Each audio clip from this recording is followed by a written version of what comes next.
This video is for you if you own a ready-to-wear business and business is not going well. Things are not seeming to work. You're not making as much sales. Watch this video to the end. I assure you you're going to learn a lesson or two that if you implement, is going to turn your business around for good. Don't go anywhere. Some time ago, I met someone at an event and we got talking and I got to realize that she had known me for a while. I had been an inspiration of some sorts to her for a long time now in her fashion business. And while we got talking, she told me she works from home just like I do work from home, and she makes ready to wear. She sells them online and makes a good profit from it. So we got deep into our conversation and it turned out that she makes as much sales as 200,000 Naira daily. Now guys, at the time when I met her, we weren't doing that number in our ready to wear sales. We were not selling that much. I was more focused on my bespoke tailoring, and if you followed me on this channel for a while now, you will know that I started off selling my ready-to-wear, targeting my bespoke clients. So we weren't selling to total strangers and we weren't selling that much on social media, or almost no sales on social media of our ready-to-wear. However, we had a lot of bespoke clients. I calmed down, me will be her mentor, me that she said she takes inspiration from. I calmed down to learn from her. I told her to open her social media page so I could take a look at it. And when I went in there, the number one thing I noticed was that she did not have a large following. I'm not saying it's not a bad thing if you have a large following, but I'm trying to say that you do not need a large following to make sales. She did not have up to 2,000 followers, right? Her business was still at the beginning stage, in fact. I don't think she had been up to 2 or 3 years in business, but she had a strategy. That strategy that I'm going to share with you in this video. So don't go anywhere. Once again, watch to the end. So I noticed that she had a small following. And secondly, I also noticed that she was working within her strength. What do I mean by this? I looked at her designs and they were not complicated. They were not complicated in any way. In fact, her designs were a reminder once again that staples will always sell. What do I mean by staples? Staples are wardrobe essentials, things like shirts, simple skirts, simple trouser, simple dresses. Staples will always sell. And those were her strengths. She was not looking to be a Vicky James. She was not looking to pad dresses. She was not looking to bone or bead dresses to stupor. She just makes basic silhouettes, which obviously was her strength.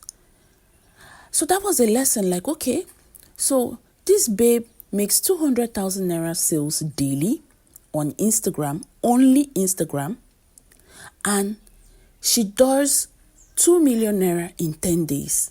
It was quite impressive, for a small ready-to-wear brand. I hope you're listening and I hope you're getting inspired and you're learning. The number 2 thing I noticed was that she doesn't work alone. She had tailors to work with her because, my God, are you a machine? Are you a robot that you're going to produce that amount of dresses to be able to make 200,000 Naira sales daily?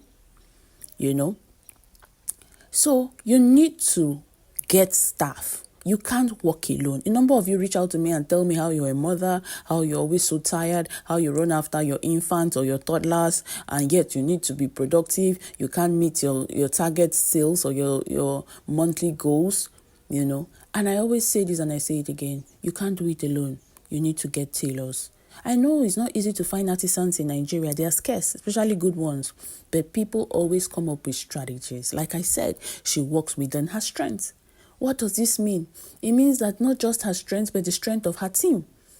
So if she's going to be working with tailors who are just starting out, or if she's going to be working with her apprentices who she's teaching along the way while they serve her, then they might likely be only skilled with the basics, a basic flare skirts, a basic pencil skirts, basic shirt dresses, which means that if she has someone who does the cutting, which I know for a long time she was doing the cutting herself, these people just stitch it up for her. She checks the quality of the stitch, the iron, checks the quality of iron, and the package. Simple. She has simplified things. She's not trying to be Vicky James. No shade to Vicky James. Vicky James is highly successful. What I'm trying to say is that she's not trying to do above her power. Do you understand? Another thing I noticed about her also was that She was working with good quality materials but affordable ones. So she's not trying to buy very expensive fabrics to impress anyone. Good quality but affordable. Example, linen. Linen is good quality. Linen is biodegradable, She also works with Ankara.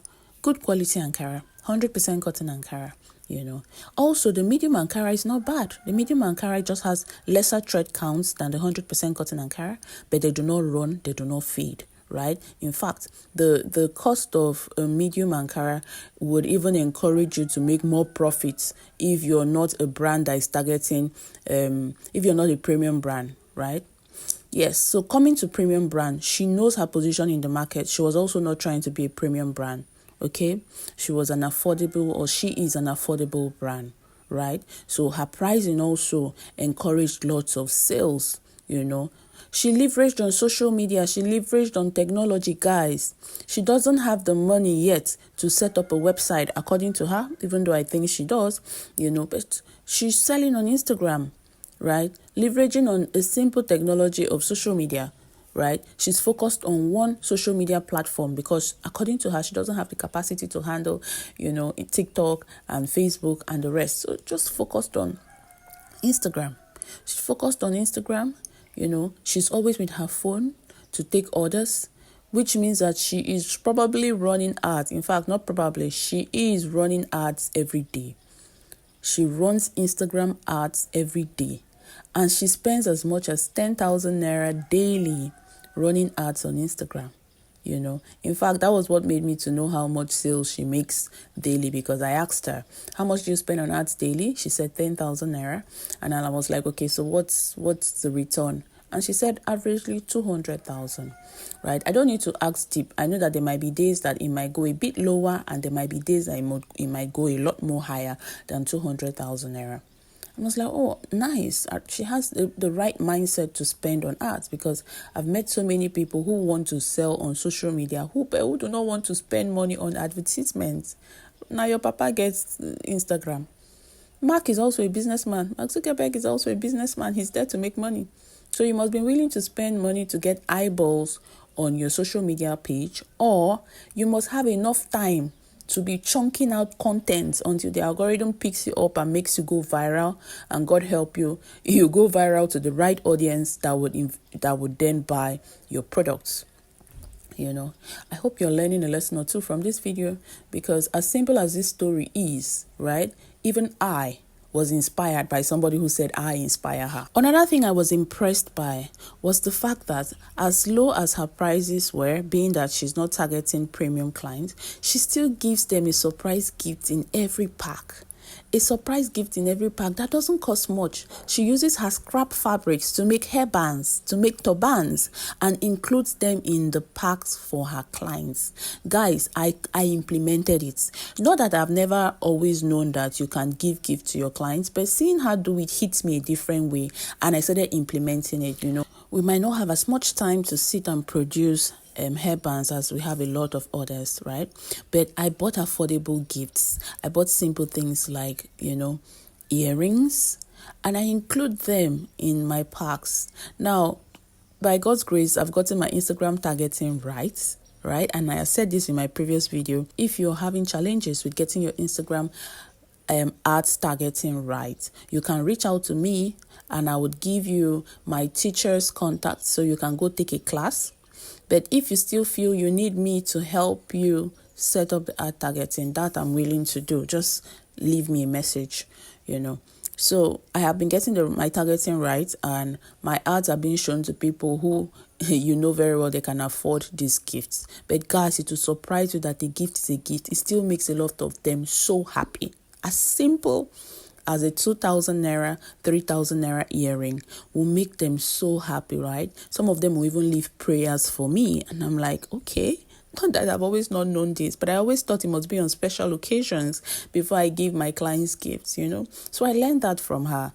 Regardless of the time, occasion, or whatever, if you buy a product from her, even without announcing it as an incentive to get you to buy, you would get a gift, Another thing I learned from her was consistency in her design.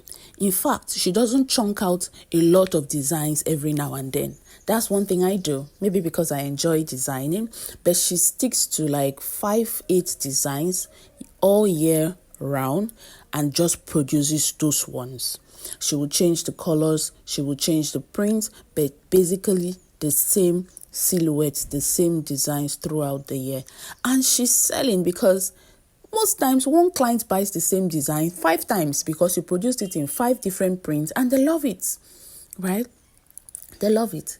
She also does not joke with her client feedbacks, right? When a client says 1 or 2 things about her designs, and I'm going to give you an instance. There was one time she found a nice cotton fabric from Aba and she used it to produce a design, and she got lucky. The design became a bestseller. By the time she went back to the vendor she got the fabric from to source for that same quality of fabric, it was no longer available. So she had to look for something close, something of same color, right? Even though she could tell that it wasn't quite the same thing, right? But it could work, okay? And she produced it and sent it out. And the feedback came that, look, we don't like this. And quickly she acted. She recalled those dresses, made refunds to those who couldn't wait patiently for her to create another one, right? And then went on to, exchange the products so that her clients are satisfied. Okay, so as small as her business is, even I learned from her. Even I drew these lessons from her. And I hope as you're watching this video, you have learned 1 or 2 things as well from her. Okay, if you have any questions, leave them in the comment section. And if you want to sign up for my fashion business mentorship program, also there'll be a link in the description box or pinned in the comment section. Click on it and sign up for the program. Okay, God bless you and have a fabulous day. Bye.